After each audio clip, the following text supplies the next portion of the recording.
Yeah.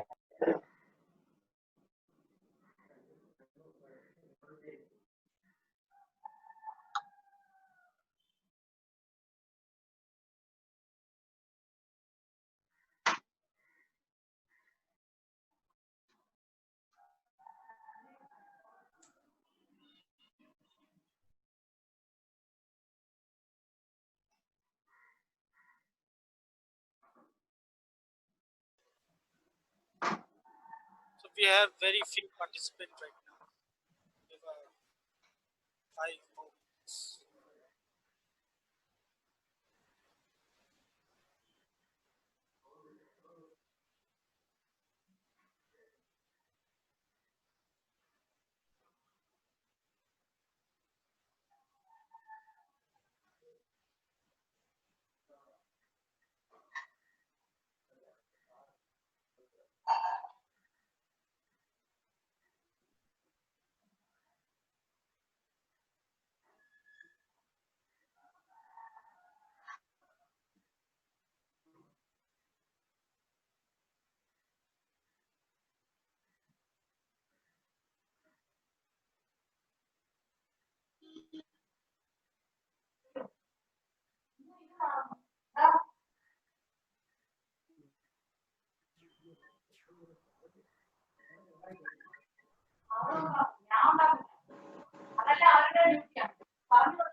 Okay, as said, 435 is up, and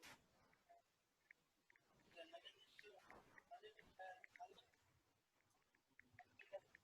Okay. Sachin, is Pratap here? no, he is not here. All right, so I'll make the introduction. Okay.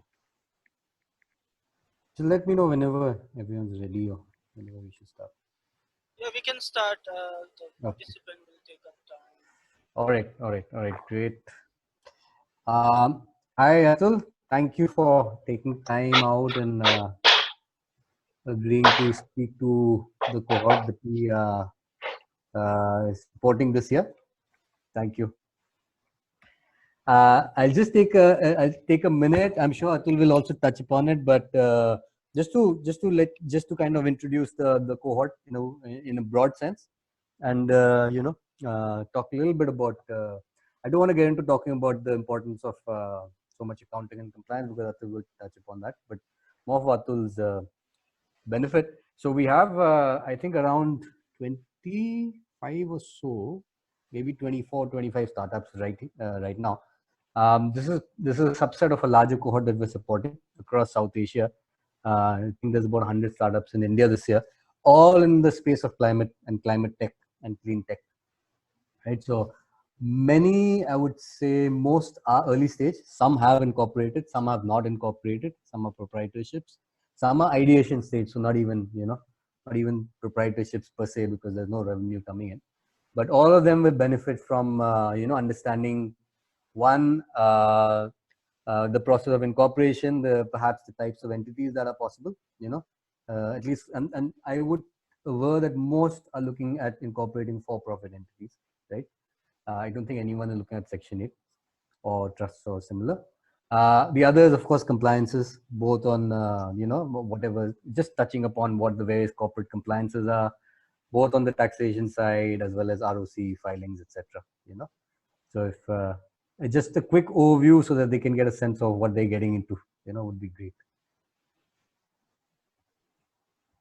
So Atul, I'll pass it on to you. I think you're on mute.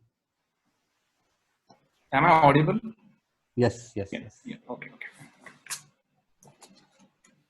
So do you want me to start now or wait for someone to join? No, I think we can start and others can join when they want. So in that case, maybe we can just wait for another 2-3 minutes. Because since you said only 25-30 have joined now, so do you want me to wait for some? No, because see, this is probably the subset that do want to understand compliance and incorporation. Like I said, some have already incorporated, some have now been around. So it's fine. We can start for sure. Fine. Yeah. I will share the screen in that case. Yes.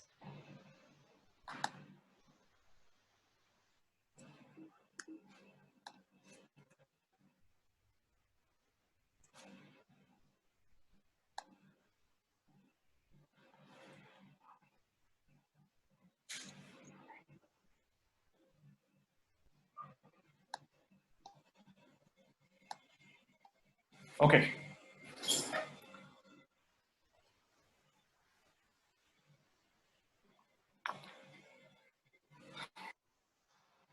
I'm very glad today to address this webinar on incorporations and compliances, because this topic in itself is a very live topic,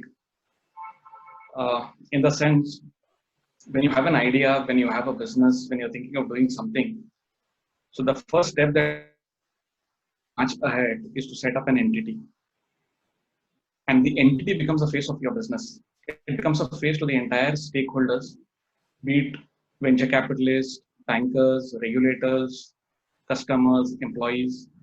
Your entity, your setup becomes face for all the stakeholders, and this in itself becomes, incorporation becomes so significant. Okay. Atul, sorry to interrupt. Yeah. Can I just ask what you prefer?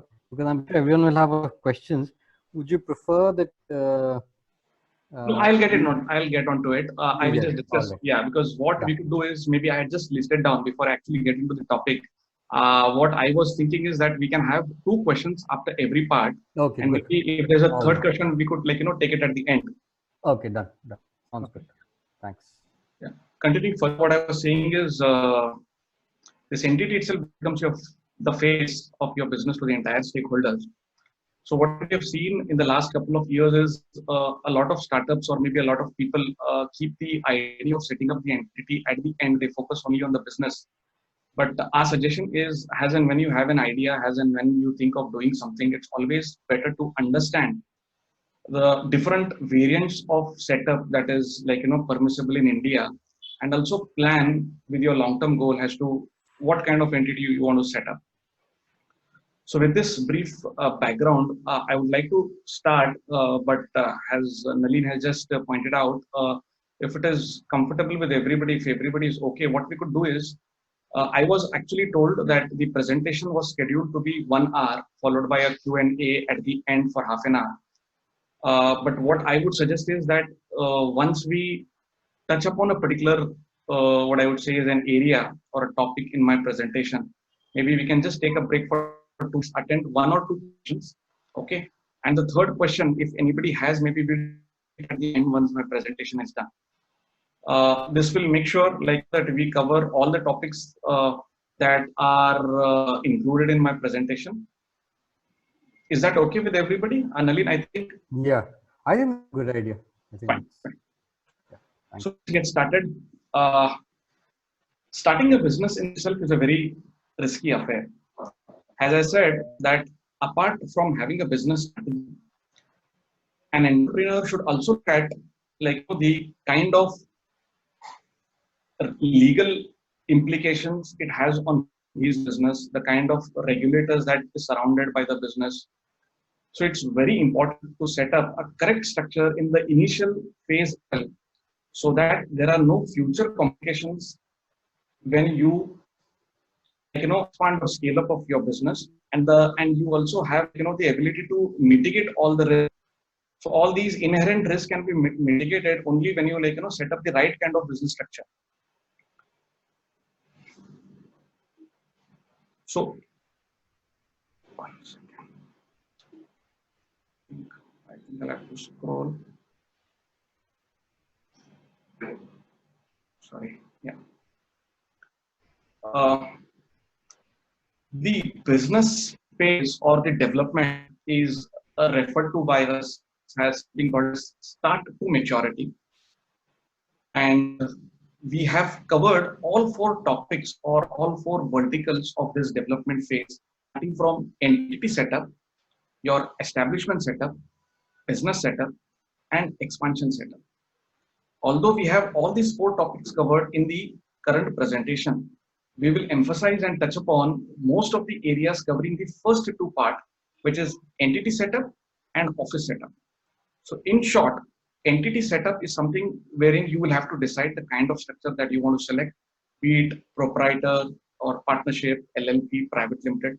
So we will touch upon the differences and the similarities between a private limited and an LLP. After we are done with the entity setup topic, we will touch upon the establishment, which talks about you setting up SOPs within your business organization, SLA, service level agreements with your vendors, then doing the getting registered with the local laws, your infrastructure and all that. And the other 2 topics, although we will not discuss in detail, I have 2-3 slides which we will quickly run through. That is your business setup and expansion, where we will touch upon some areas, valuations, funding, types of capitals and all that. Okay. Great. So starting with the first topic, which is the entity setup. Now in India, as most of you must be aware, there are a lot of structures, or there are a lot of, I would say, variants of setup that are allowed by the government. To name a few, you could start your business in your individual name, okay, which is called as a proprietary concern.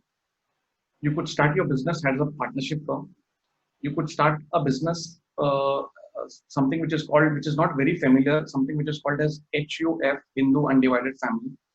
Then we have private limited, and in the recent years we had new structures coming in, which one of which was LLP, limited liability partnership, and one person company. Although for a business and startup which is always aimed to scale up, proprietor and partnerships are not advisable. The most feasible or the most likely options that you have to set up your company or to set up your entity would be either a private limited or a limited liability partnership. So for the next couple of minutes, maybe for 5 or 10 minutes, let us quickly go through what are the differences and similarity between both the structures, so that you will get a clear idea as to which would be the perfect fit for your kind of startup. The LLP, limited liability partnership, is a superior variant of the partnership which was practiced by most of the unregulated business or maybe unrecognized businesses in India. Now, partnership firms are carrying on a lot of business in India for last 4 or 5 decades. The major difference between a partnership and a limited liability partnership is with respect to the liability of that particular entity. The liability of an normal partnership is unlimited, whereas in case of the LLPs, the liability gets restricted, the liability becomes limited.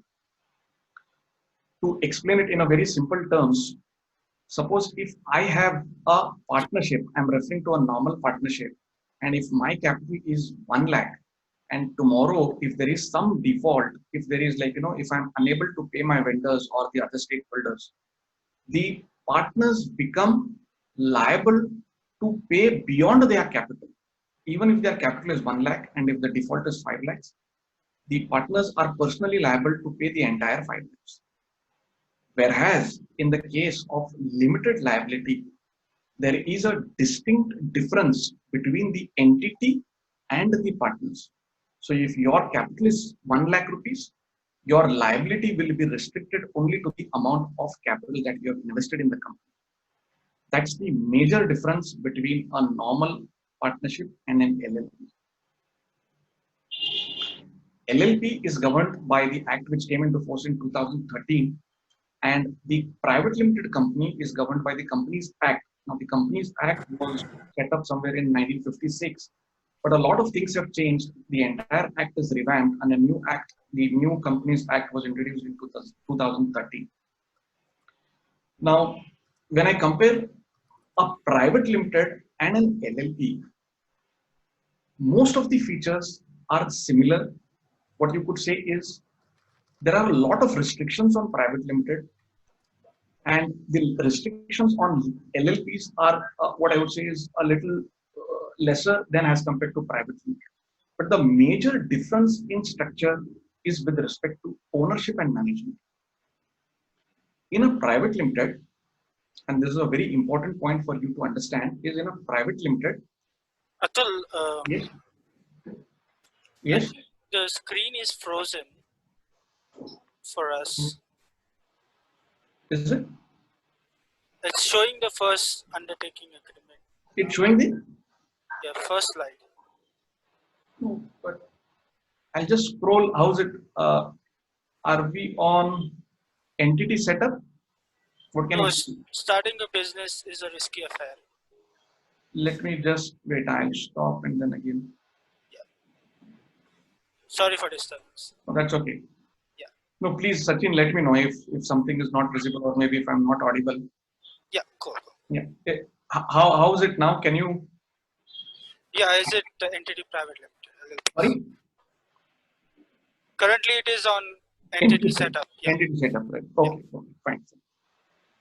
So we were at ownership and management. What I was saying is a very important or the major difference between a private limited and an LLP is with respect to its ownership and management structure.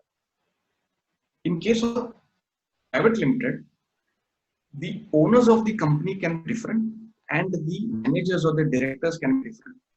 XYZ can be shareholders and ABC can be the directors. So there is a distinct relation, or the members within the owners and the management can be two different set of persons.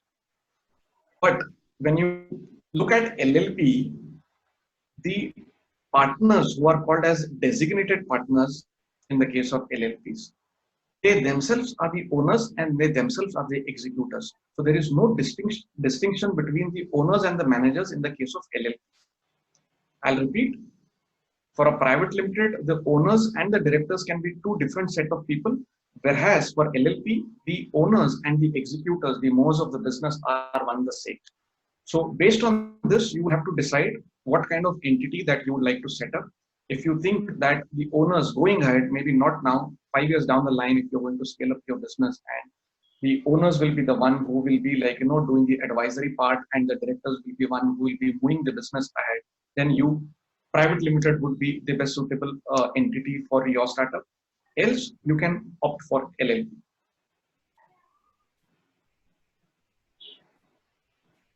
Coming to the third part, which is on compliances and taxation. What you need to remember in case of a private limited and LLP is, an LLP is taxed at the same rate that is applicable to a normal partnership, which is at 30%. I repeat, an LLP is taxed at a flat rate of 30%. When I say 30, it's only the tax amount. The surcharge, cess, all those will be additional. So let's look only at the base rate. The base rate of tax for LLP is 30%. At the same time, for a private limited, the base tax rate is 25%. I repeat, the tax rate is 25% in case of private limited. But you may think that the taxation on companies is on a lower side. But what needs to be understood is, in case of an LLP, there is no restriction on infusing the funds into the firm and taking it out. There is no concept called as dividend.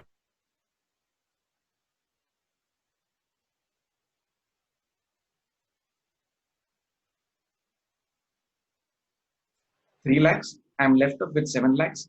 This 7 lakhs rupees can be retained in LLP, or it could be taken out as drawings by the partners of the LLP. So there is no restriction on withdrawal of capital in case of LLP. But there is a catch in private limited. Although the corporate tax rate is 25%, now again, the rates differ when your income exceeds 5 crores and all, but for a startup who have just incorporated a company and whose profits are on a lower side, the tax rate would always remain at 25%. Although the tax rate, the corporate tax rate in case of limited is only 25%, what needs to be understood is that there is a restriction on withdrawal of the money. I refer to the same example.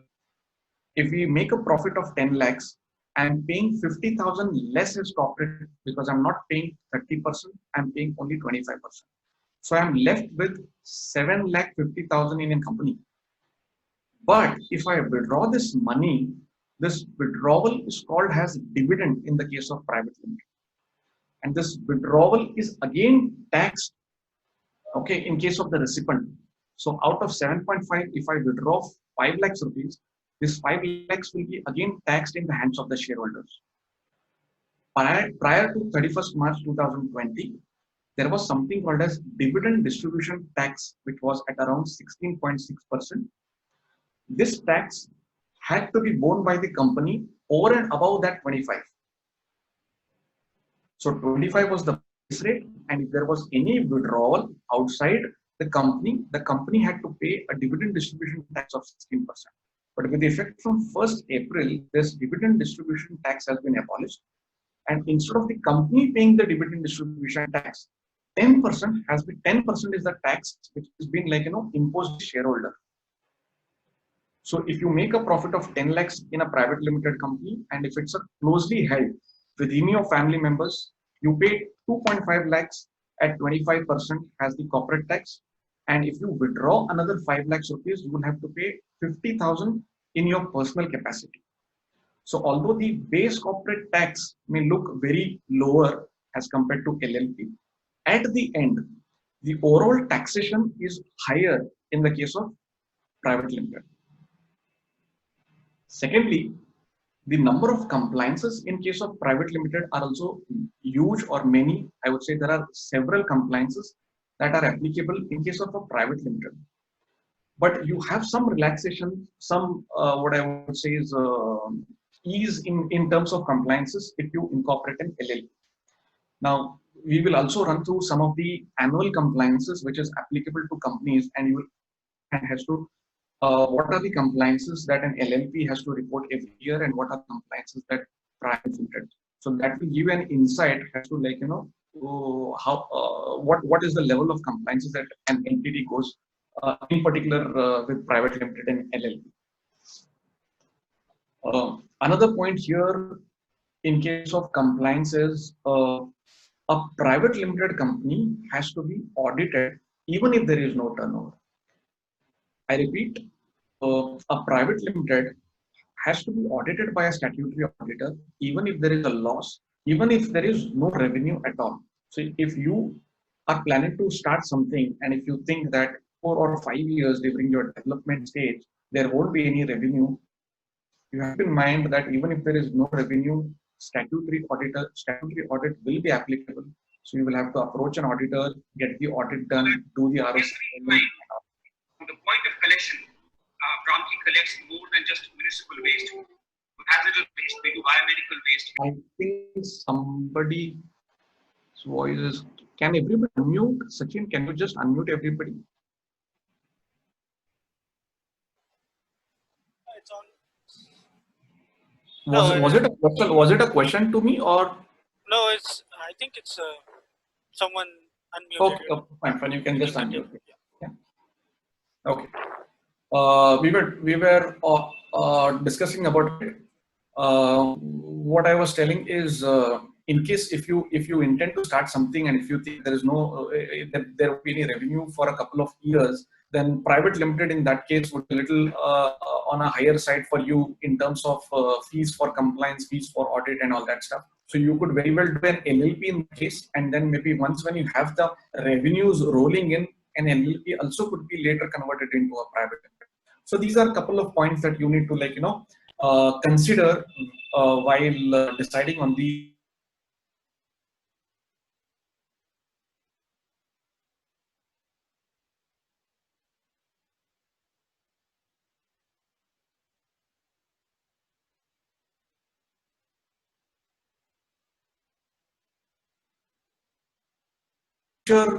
dealing with investors. Now, if you intend to start something where you think that the investors have to step in at a very early age of your business, maybe 2 years down the line or maybe 3 years down the line, if you think that somebody should step in as an investor into your business, in that case, remember, investors always prefer a private limited. There may be few exceptions. I repeat, there may be a very few exceptions that they could invest in an LLP also. But generally, out of all the deals that we have successfully closed and some of the deals which we were working on, which did not crystallize, we have always seen that investors very comfortable with private limited. Two things. One is private limited is an entity which is governed by an act which is well defined in India. Because private limited and public limited, which is again governed by the same act, Companies Act, was first established in 1956. So in the last couple of decades, all the litigations, all the loopholes, everything has been sorted out. So there is what I would say is a very clear ideas on all the loopholes that existed.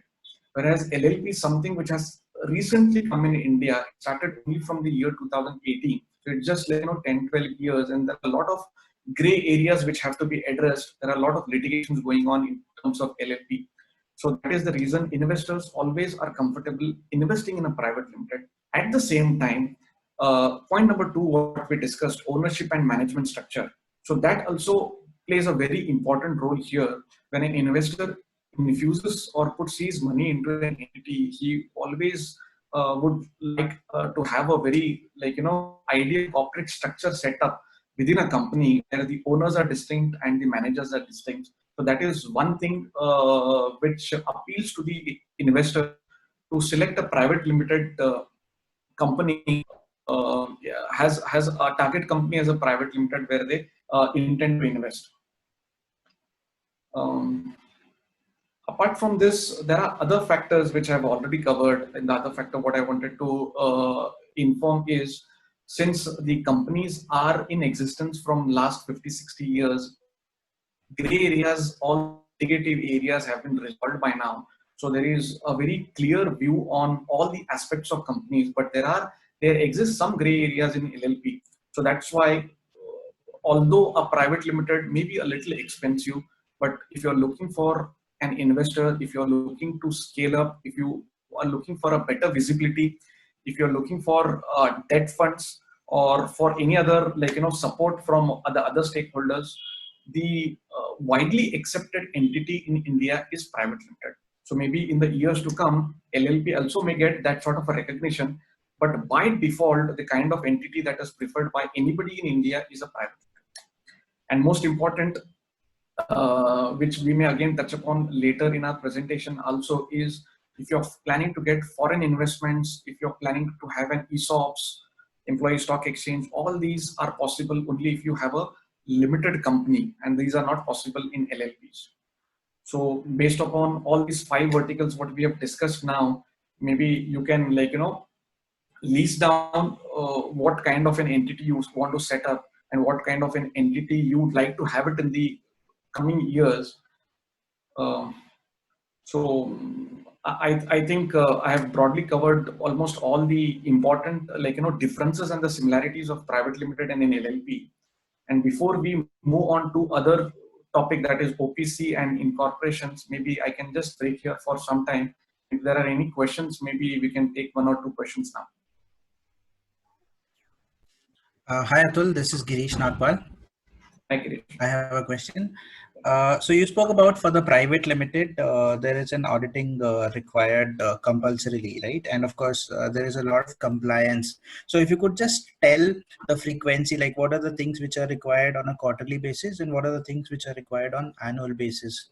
Girish, in my presentation, after we are done with the incorporation, we have all the compliances. I've listed them in the slide. So maybe your doubt or maybe your query will be resolved maybe in the next half an hour or so. But if there is any further query, maybe we can take it at the end of the session once I run through all the compliances. Perfect. Yeah. So as private limited is concerned, what are the types of shares that are there? Because I briefly know, not for sure, that there are some preference shares, voting shares, non-voting. Would that also be covered further on in your presentation? Yes. Okay, so let's wait for that. Although the voting part has not been I have not listed in my presentation as such, but I will just quickly go through that, and okay, maybe we can touch upon your query once that particular slide is covered. Okay. So shall I proceed? Yes. Yeah. Is there any other questions? No, I think so. We can proceed.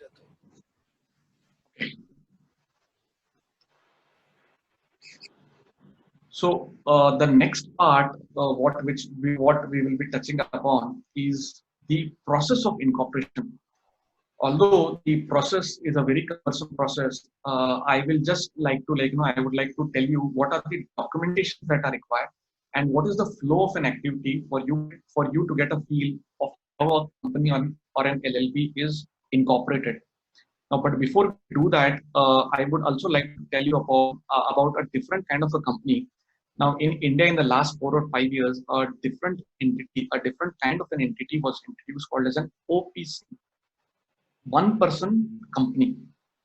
Although incorporating OPC is almost similar to a private limited, I have not covered that. So we will be touching upon only incorporation of private limited and incorporation of an LLP. But what I would like to tell you here is OPC is governed by a Companies Act.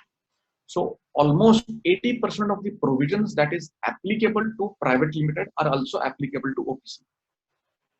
I repeat, 80% of the provisions with respect to incorporations, compliances and all that, which are applicable to a private limited is also applicable to an OPC.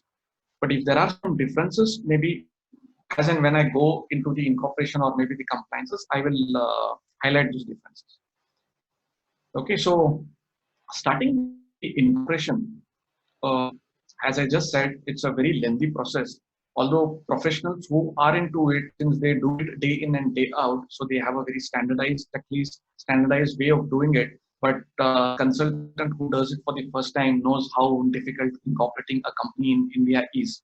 Although they say that with a lot of startup initiatives that the government has started, they say that there is ease of doing business in India.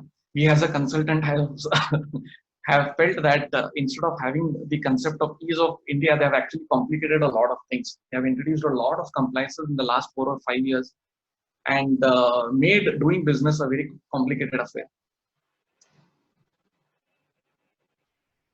So the incorporation of a private limited, the first step starts with approval of your name. So I've listed down 5 different activities, and in the next slide, I will tell you the flow as to how it goes on. But first, what you need to understand is you need to first decide upon your name. Please remember that whatever name what we intend to keep for our company, what we intend to name our company, may not be available on the MCA database. For example, if there is a company, we run a company called as Saltwater Associates. Tomorrow, if somebody wants to start saltwater services, that will not be available to them. Similarly, if there is no company in the name of Saltwater Associates Private Limited, but if there is any trademark with the name of Saltwater who is also into finance consulting, the name will not be allowed by the registrar. So initially, we need to select the name. We need to apply in a particular form. We are allowed to only enter 2 different names that we intend to keep. And if that name is available on the MCA register, only then we will get an approval from the ROC to go ahead. I repeat, we have an option to mention 2 names in the name approval form. Say, for example, if I want to do a business into marine and I want to keep it as Mercury, and the other name could be something else, could be Saltwater Mercury, something like that. So I can mention only 2 names in that form, submit it to the ROC. ROC scrutinizes the list of names that are already incorporated in the MCA register, and also they check the trademark register. And if there are no similar names in that kind of business, I repeat, if there are no similar names in the kind of business that I intend to start, then the name will be allowed. So getting a name is also a task, because sometimes. Question here. Yes. So do we as as a consultant have access or can do some kind of a search to narrow down? We can. Okay. Yes, you can. Okay. You can just Google, you can go to the Ministry of Corporate Affairs website, MCA 21. So within MCA 21, there's a search company option where you can start with the initial name of your company, your activities, and you can have those filters and see if a similar company exists. Okay. Similar also is the case with trademark. There's a search engine also in trademark where you can type in the company and see if it is registered with the trademark or not. Okay. But what you need to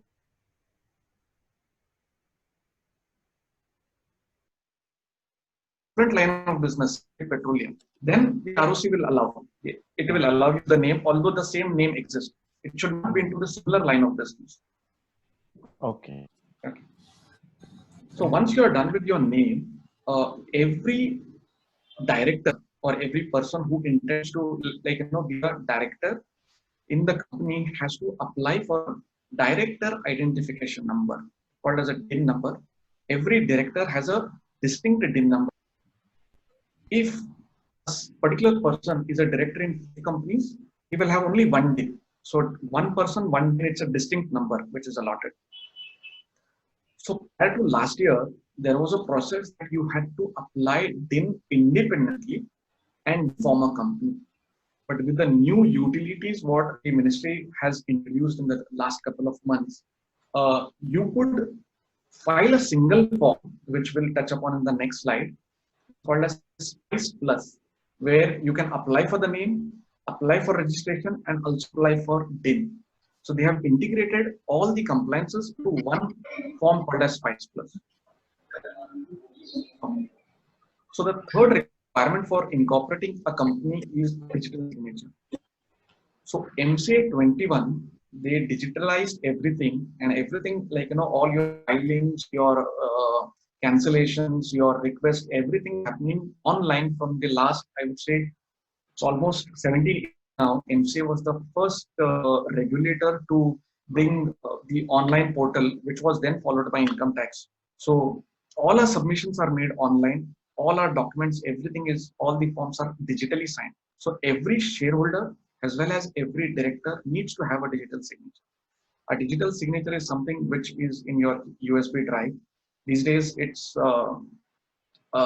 linked with your Aadhaar. So without an Aadhaar and PAN, you don't get a digital signature.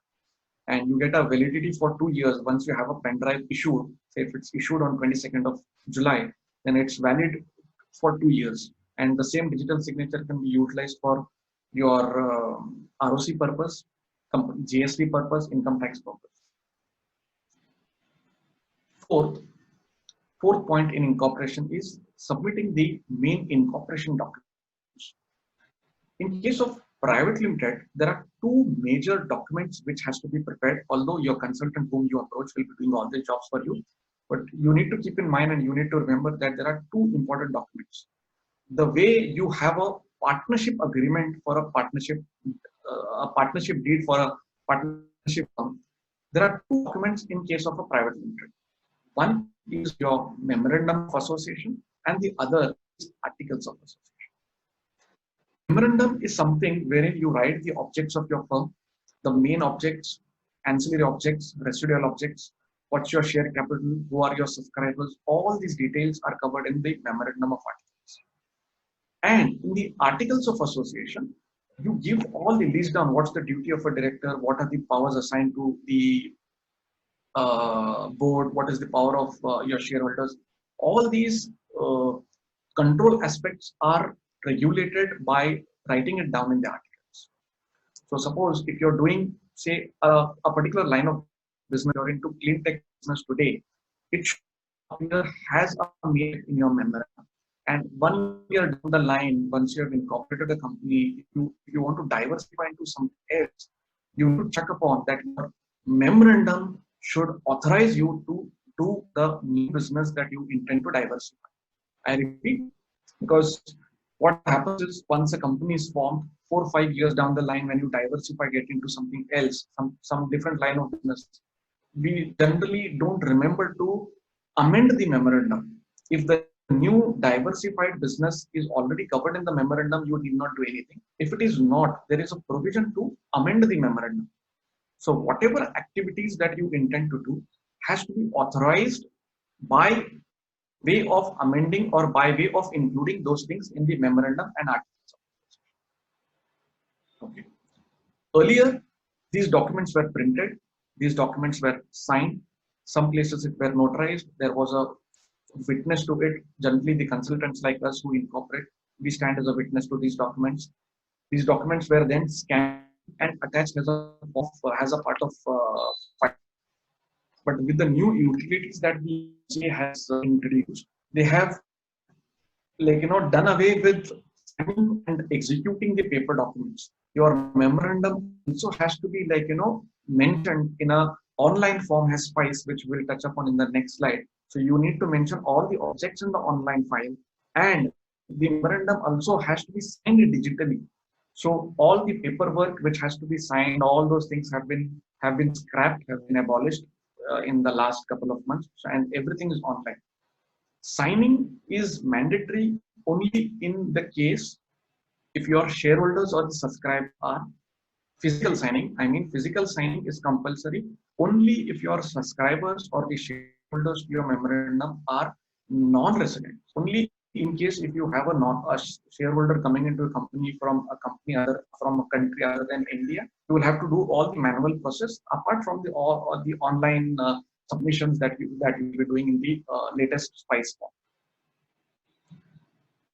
The last part is, once we are done with all the documentations, once we are done with all our submissions, the register of companies. Now, every state has its own register. Some state has 2 registers. An ROC in Maharashtra, one ROC in Pune. So if you are a Pune-based company, you will be under the ROC of Pune. If your the jurisdiction, if it falls under Maharashtra, you will be under the ROC of Maharashtra. So the ROC there will check the memorandum clauses what you have inserted, the articles of association document what we have submitted, and if there are any if they come in any sort of inconsistencies, or if they think that some objects have to be deleted, your application will be rejected and you will be allowed to resubmit it, or you will be allowed to give your justification or reasoning to it. And if they are convinced with your justification, your company will be incorporated. So these are 5 different stages in incorporating. One is selecting the name and getting your name approved. Second, getting your DIN number, which is a distinct number. Third is having your digital signature. Fourth, preparing those important charter documents, namely memorandum of association and article of association. And last process is your approval stage. Generally, when you submit all the documents, what we have seen is generally they come out with some queries, they come out with some objects that we have inserted. So only when we give them proper justification, only when we satisfy all their requirements, then the company is incorporated. Atul, I Yes. have something to ask here. So you spoke about if there is one of the shareholders is a non-resident, so you got to do a offline process as well, right? So that's for during the incorporation. Similar thing happens even if an already incorporated company is bringing in a shareholder who's a non-resident. Okay. Now, in case I will touch upon both the angles or both the options. If you are incorporating a new company, your memorandum will be mentioned in the SPICE online form. At the same time, it will be printed, signed, and a scan of it will be attached to that same SPICE form. So this physical signing is mandatory only in case if it is an NRI or a non-resident. Okay. So this is in case of a new company. In case of an old company, an existing company, okay, their memorandum, their articles are already accepted and approved. Okay, I repeat, they are the first subscribers. So for subsequent shareholding, if a new round of share capital is introduced, and if an NRI puts in the money into a company and gets share, no documentation with respect to changes in memorandum and articles is required. Is that clear, Girish? Yes, it is. Thank you. Yeah.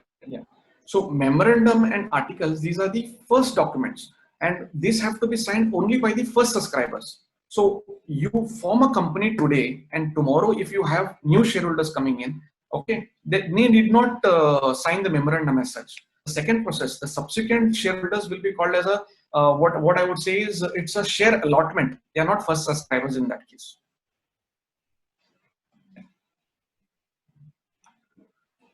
Okay, so I have listed down some of the documents that are required.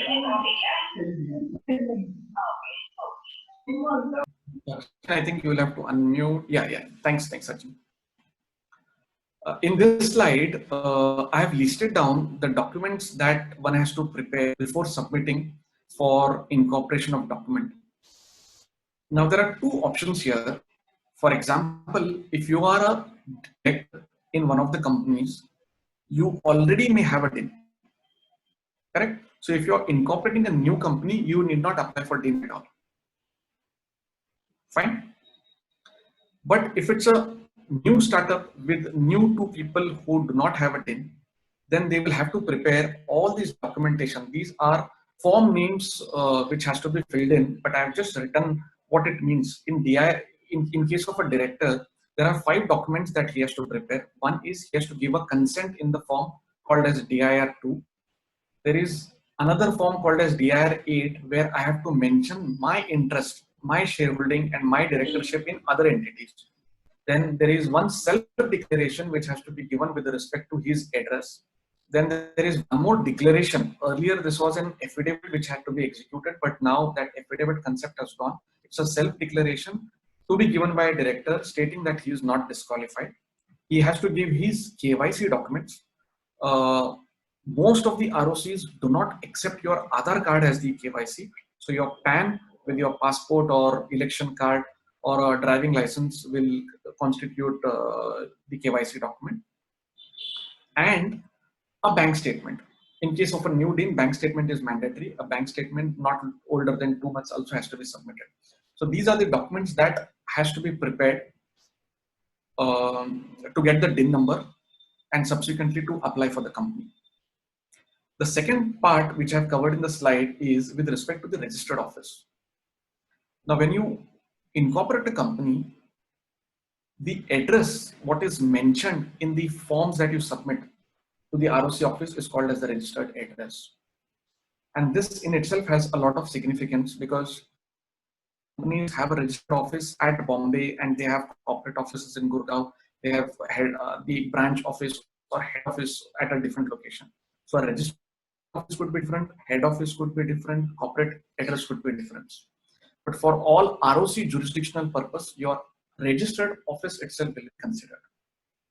So for a registered address, either you will have to do a rental agreement with the landlord, or if you're floating a company in your own, like, residential premise or in one of the premises belonging to a director, you need to get an NOC from the director or whoever gives you the office space, along with a copy of the latest water bill, electricity. So these are 2 documents you will have to give your registers.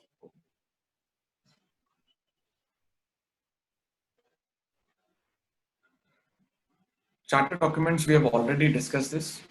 Now these are the main 2 documents where your business objects, business activities, the authorities given to the governing board, all those things are mentioned in these 2 documents. One is your memorandum and one is your articles. They are in short called as MOA and AOA. Once you have collated, compiled, arranged all these 3 set of documents, one is for applying for DIN, second is documents pertaining to your registered address, and third, your immigration documents, your MOA and AOA, you have to file an online form.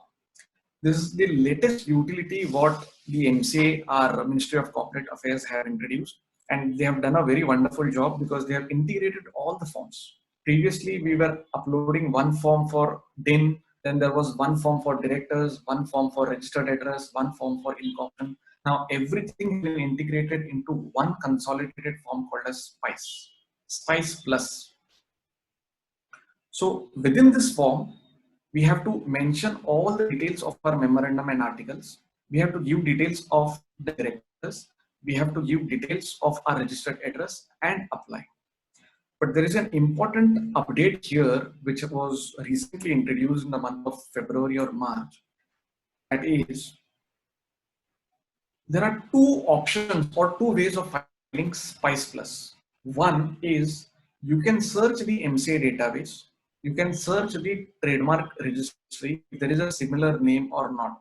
If you are sure that the intended name, the proposed name that you desire to keep it for your company, if you are sure that it is not already there in the register, then you can mention only one name, give all the other documents, memorandum documents, office documents, DIN documents, and submit the form. And if you're pretty sure that a similar name does not exist, in that case, in one shot, in one submission of your document, there are chances of your company getting incorporated. I repeat, if you do a thorough study of the names which already exist in the MCA and trademark register, and if you think your proposed name is not in that list, then you can give only one name in the SPICE form, provide all the documents, and submit one Spice Plus form, and your company, there are chances that if everything gets through, your company will be incorporated in a single submission, in a single form. But similar company exists, utility, and of mentioning two names, do not submit all other documents. You can arrange all documents. Reject. In case of rejection, you have another chance of once your name is approved by the ROC, maybe in the first attempt or in the resubmitted attempt, once the name is approved, you can then use the same form and upload all your memorandum, articles, office, and get your company incorporated. So the form is the same. The form is the same. If you are sure of the name, you can go in one stretch and complete the incorporation process. If you have a doubt that the company, the ROC may likely have reject the name, or maybe there may be a similar name existing, which is already liquid,